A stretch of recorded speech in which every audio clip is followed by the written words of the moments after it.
বিসমিল্লাহির রহমানির রহিম। নাহমাদুহু ওয়া নুসাল্লি আলা রাসূলিল কারীম। আজকে উপস্থিত ৮ দলের সম্মানিত জাতীয় নেতৃবৃন্দ এবং প্রিয় এবং সম্মানিত সাংবাদিক বন্ধুগণ, আসসালামু আলাইকুম ওয়া রাহমাতুল্লাহি ওয়া বারাকাতুহু। আমাদের দুর্ভাগ্য হচ্ছে এই জাতির ভাগ্যাকাশে অমানিসার ঘোর অন্ধকারের অবসান ঘটছে না। ৫৪ বছরের স্বাধীন বাংলাদেশে বারবার সরকার পরিবর্তন হয়েছে, শাসনের পরিবর্তন হয়েছে, কিন্তু শোষণের কোনো পরিবর্তন হয়নি। নেতৃত্বের ব্যর্থতাই এই জাতির সবচেয়ে বড় কলঙ্ক।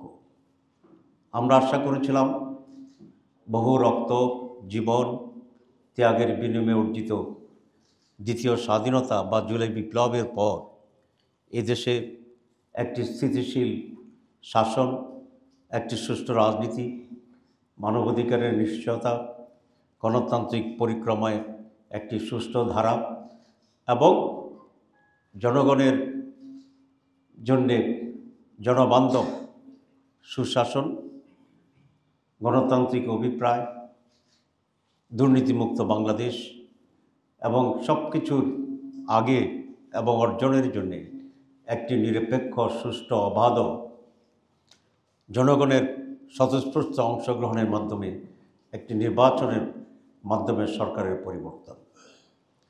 এবং আজকের যে ইন্টারিম গভর্নমেন্ট, তাদেরও ৩টি মৌলিক অঙ্গীকারের মাধ্যমে যাত্রা শুরু হয়েছিল এবং এই সরকারকে জনগণের বিপ্লবের পর জনগণের অভিপ্রায়ে ক্ষমতায় অধিষ্ঠিত করানো হয়েছিল।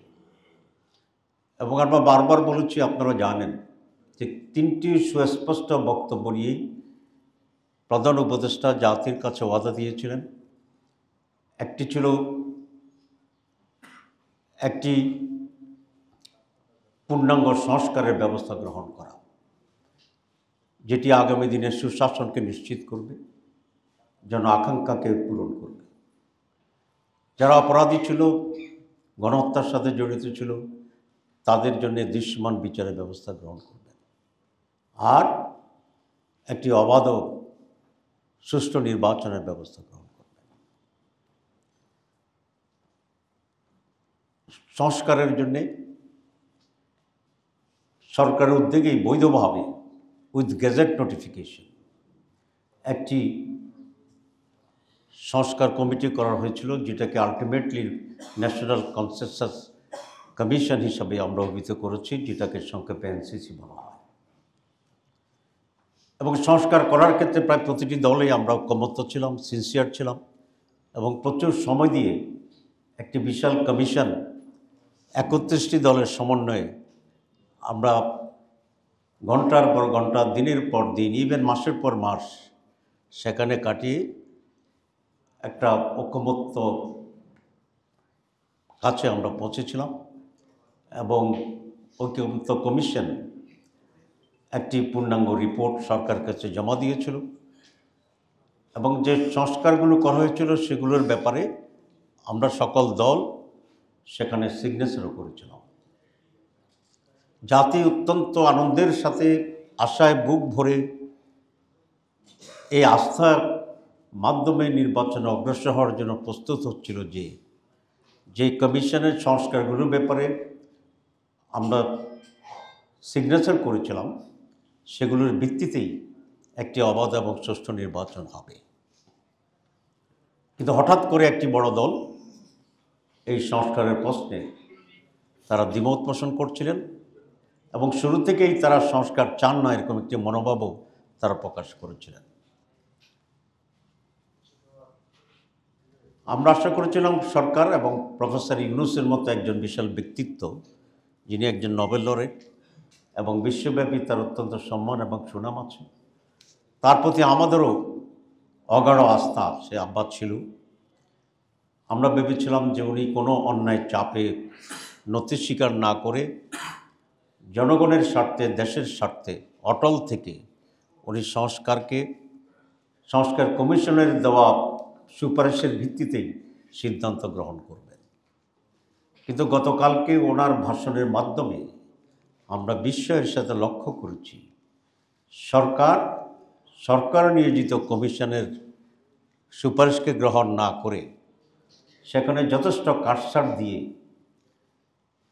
একটি দলের সাথে ব্যাপক কম্প্রোমাইজ করে জনগণের স্বার্থ নয় একটি বিশেষ দলের স্বার্থেই অনেক পরিবর্তন এনে তার ভাষণ দিয়েছেন, যার ফলে জনগণ এবং দেশবাসী অত্যন্ত হতাশ হয়েছে। একটা বিষয়ে উনি কিছুটা দৃঢ়তার প্রদর্শন করতে পেরেছেন, সেটা হচ্ছে বিএনপি কখনোই আদেশের মাধ্যমেই এটাকে সাংবিধানিক ভিত্তি দেওয়ার ব্যাপারে একমত ছিল না, তারা বিরোধিতা করেছিলেন। তারা একটি অধ্যাদেশের মাধ্যমে এই সংস্কারগুলোকে গ্রহণ করার জন্য প্রস্তাব করেছিলেন। এখানে ডক্টর ইউনূস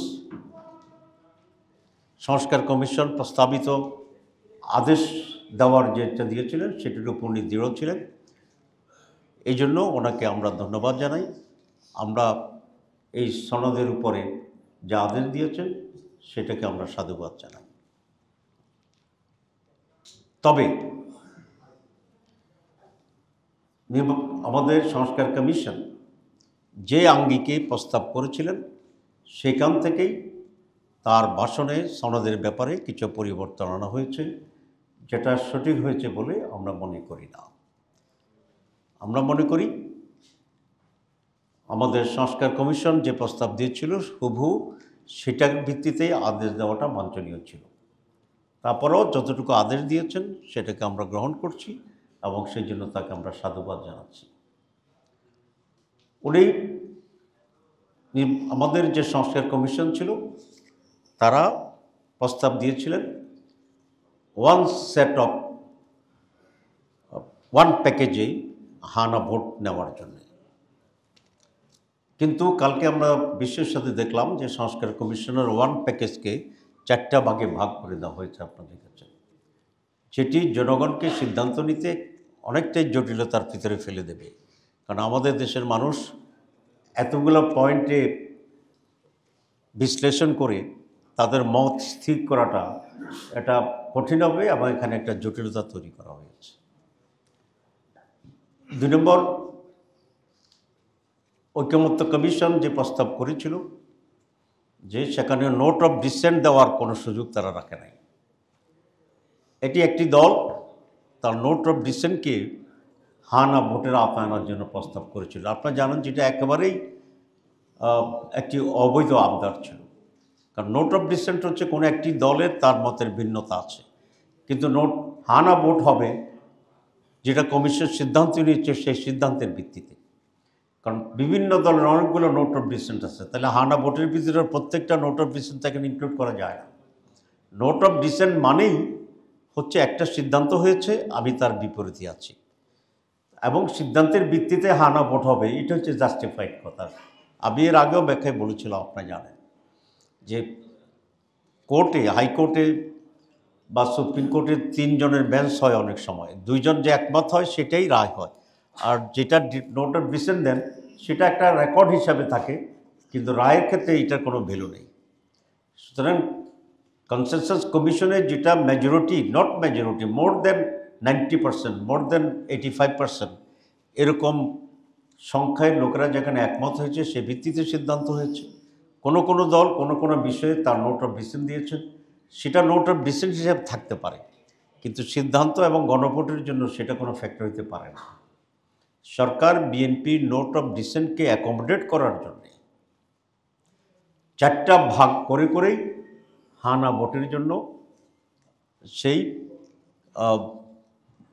মতামতটাকে তারা ডিভাইড করেছেন, যেটা সুস্পষ্টভাবে একটি অপ্রচলিত এবং আইনের বিপরীতে, ন্যায় প্রতিষ্ঠার বিপরীতে একটি বিশেষ দলকে অ্যাকোমোডেট করার জন্যই এই ফ্র্যাকশনাল বা 4টা ভাগে ভাগ করে হানা ভোটের জন্য দেওয়া হয়েছে, যেটা একদিকে জটিল, অন্যদিকে একটি দলকে অন্যায়ভাবে অ্যাকোমোডেট করার একটা সুযোগ এখানে করে দিয়েছে।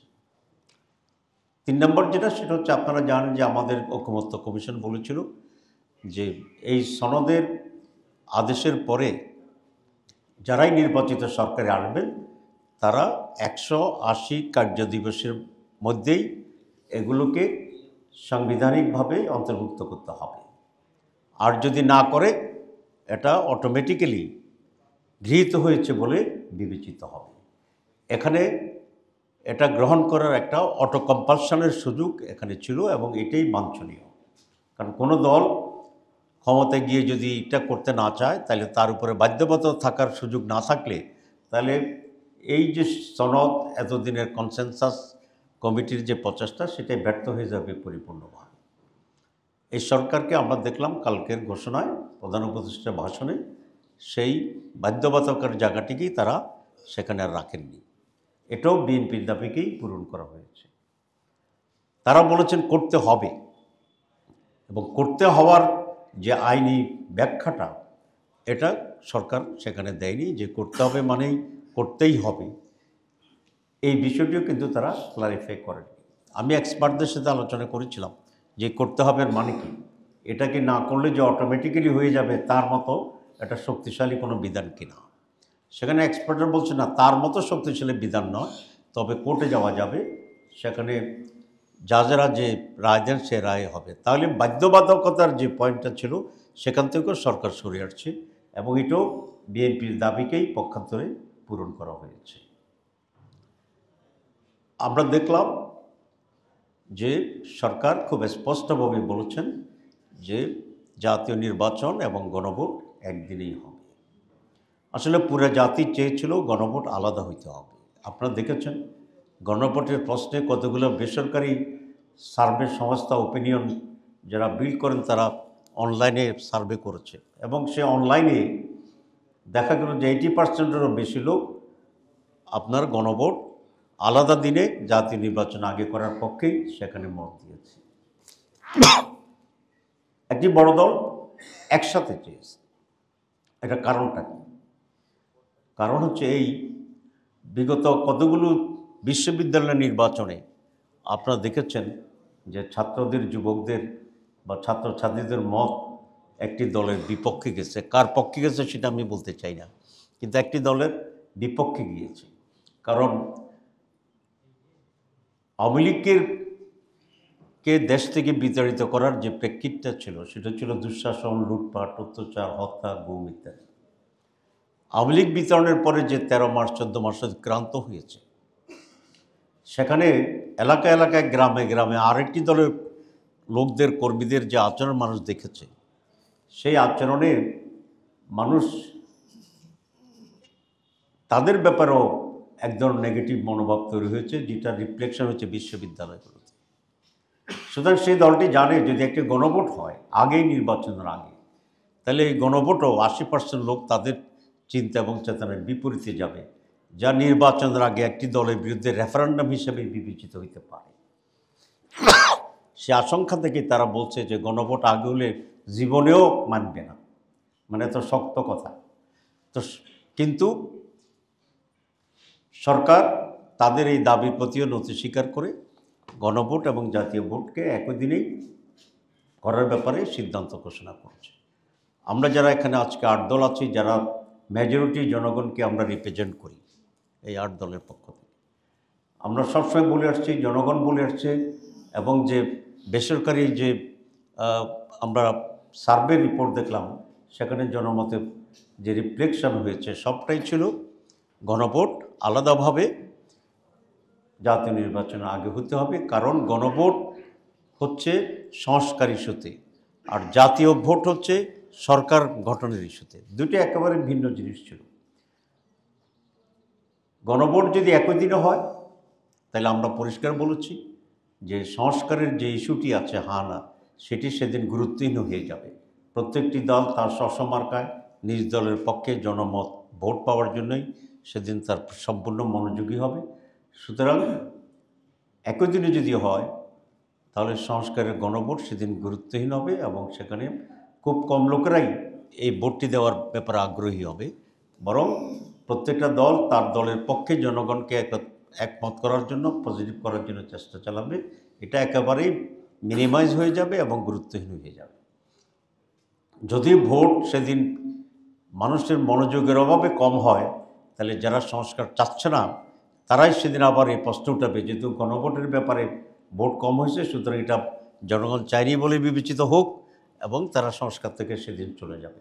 এটা একটা ফাঁদ আমরা মনে করি, এবং আনফর্চুনেটলি এই সরকার বুঝি হোক না বুঝি হোক, ইচ্ছাকৃতভাবে হোক অথবা ষড়যন্ত্রের শিকারই হোক, তারা একটি দলের সে ফাঁদে পা দিয়েছে এবং সংস্কারকে প্রায় গুরুত্বহীন করে ফেলেছে, প্রায় গুরুত্বহীন করে ফেলেছে। এর আগেও আমরা দেখেছি যে এই সরকার এই দলটির প্রতি নানাভাবে তাদের আনুগত্য অথবা তাদের দুর্বলতা প্রকাশ করছে।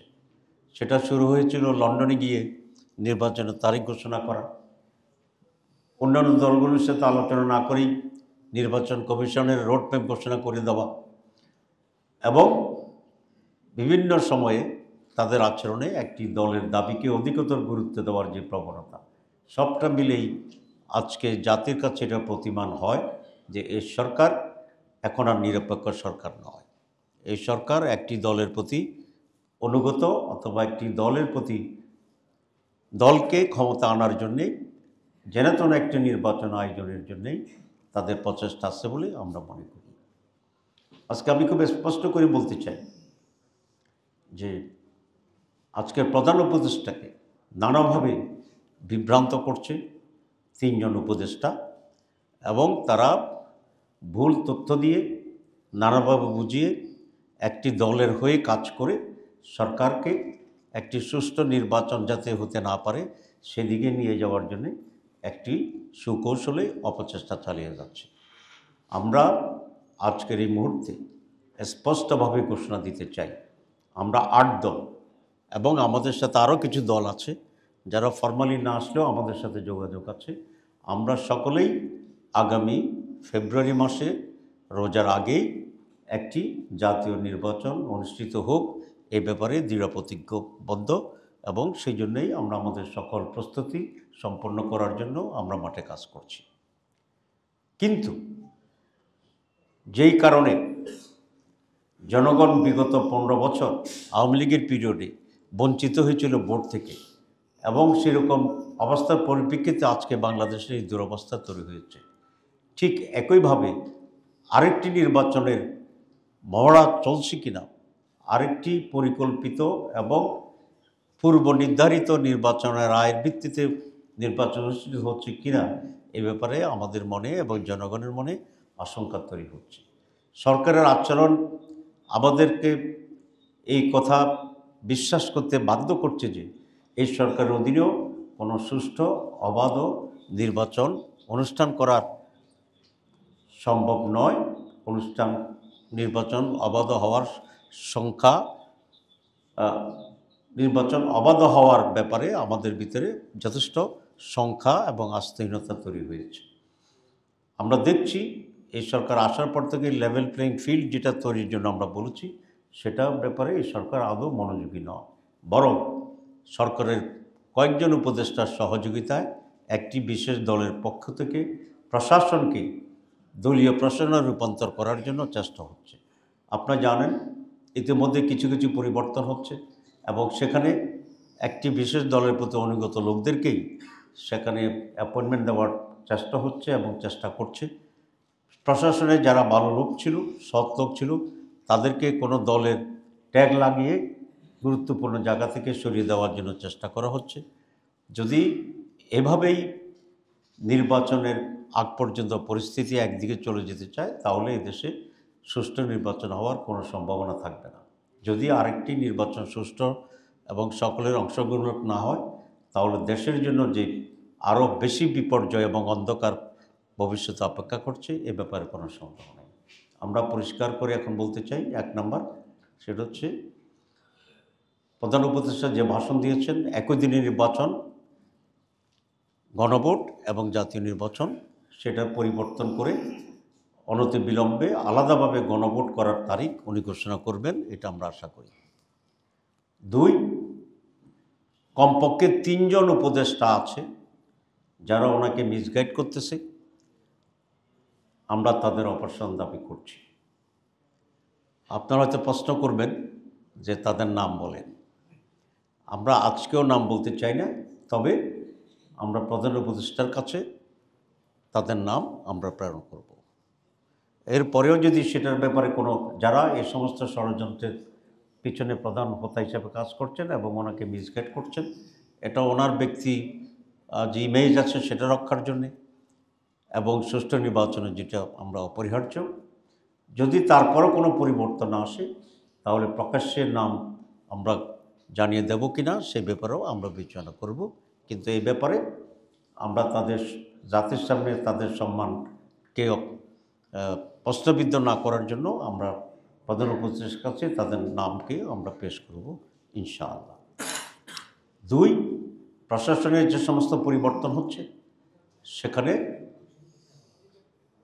নিরপেক্ষ এবং বিশেষ করে সৎ এবং জবাবদিহির আওতায় থাকতে পারে এই মনোভাবের লোকদেরকেই নিয়োগ করতে হবে এবং নিরপেক্ষ ভূমিকা পালন করার জন্য সেখানে চেষ্টা করতে হবে। তো আজকে আমরা এ সমস্ত দাবি জানাচ্ছি। 16 তারিখে আমাদের 8 দলের শীর্ষ নেতৃবৃন্দের বৈঠক আছে পূর্ব নির্ধারিত। সেই বৈঠক থেকেই সার্বিক করণীয় আমাদের কী হবে সে ব্যাপারে চূড়ান্ত সিদ্ধান্ত গ্রহণ করা হবে। আজকে আমাদের পূর্ব নির্ধারিত একটা কর্মসূচি ছিল ঢাকা সহ সারা দেশে বিক্ষোভ সমাবেশ। আমরা কালকে 8 দল বসে আলোচনা করেছি। ঢাকায় যেহেতু সাংবাদিক সম্মেলনের মাধ্যমে আজকে আমাদের বক্তব্য আমরা রাখব, সেই জন্য ঢাকার বাইরে সকল কর্মসূচি যথাযথভাবে পালিত হচ্ছে এবং পালিত হবে বিকাল পর্যন্ত। আর ঢাকায় আজকের সাংবাদিক সম্মেলনের মাধ্যমে আমাদের বক্তব্য আমরা হাজির করলাম এবং এখানে আজকের বিক্ষোভ সমাবেশ আর এই প্রোগ্রামের মাধ্যমে এটা রিপ্লেস করা হবে। আপনাদের সবাইকে ধন্যবাদ।